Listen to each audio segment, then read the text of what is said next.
உறவுகள் அனைவருக்கும் என்னுடைய வணக்கத்தை தெரிவித்துக் கொள்கிறேன். நான் உங்கள் தோழி நகச்சித்ரா. ஒரு ராஜா தன்னுடைய அண்டை நாடுகளுக்கு நட்பு ரீதியான பயணம் ஒண்ண மேற்கொள்வார். அப்படி அவர் பயணம் போயிட்டு திரும்பி வரும்பொழுது, ஒரு நாட்டு அரசரால அவருக்கு பஞ்சவர்ண கிளி குஞ்சுகள் பரிசளிக்கப்படும்.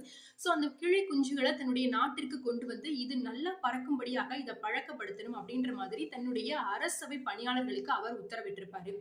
அதே போல அந்த அரசவை பணியாளர்களும் அதுக்கு நிறைய விதமான பயிற்சிகள கொடுப்பாங்க. அந்த கிளிகள்ல ஒண்ணு மட்டும் நல்ல உயரமா அந்த அரசவையினுடைய அரண்மனைக்கு மேலாக கூட ரொம்பவே உயரத்துல பறக்கும். ஆனா இன்னொரு கிளி குஞ்சு மட்டும் எப்பொழுதுமே பாத்துட்டீங்கன்னா ஒரு மரத்தினுடைய கிளைகளிலே அமர்ந்திருக்கும்.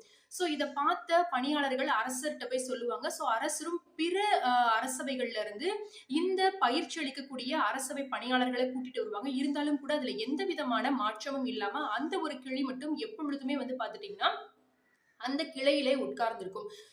கடைசியா அமைச்சர் ஒரு யோசனை கொடுப்பார். என்ன சொல்வார் அப்படின்னு பாத்துட்டீங்கன்னா, கிராம விவசாயி ஒருவரை அழைத்து வர முடியும். அவரை இதுக்கு பயிற்சி கொடுக்க முடியும் சொல்வாரு. ஆனா அந்த விவசாயி கொஞ்ச நேரத்துல அந்த கிளியாகப்பட்டது பறக்க ஆரம்பிச்சிடும்.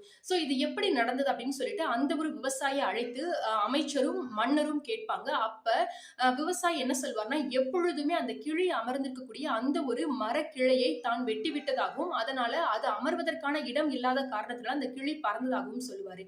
அதே போலதான் நாமும் நம்முடைய வாழ்க்கையில நமக்கு இருக்கக்கூடிய அந்த கம்ஃபர்ட் ஜோன் அப்படின்னு சொல்லப்படக்கூடிய நமக்கு பாதுகாப்பை அளிக்கக்கூடிய, நமக்கு சந்தோஷத்தை அளிக்கக்கூடிய அந்த ஒரு இடத்தை விட்டு நாம் அடுத்த கட்ட நம்முடைய வாழ்க்கைக்கான முன்னேற்றங்களை நோக்கி செல்வதற்கு நாம் தயங்கிக் கொண்டு நம்முடைய முன்னேற்றங்களையும் நம்முடைய செயல்பாடுகளையும் நாமே முடக்கிக் கொண்டிருப்போம்.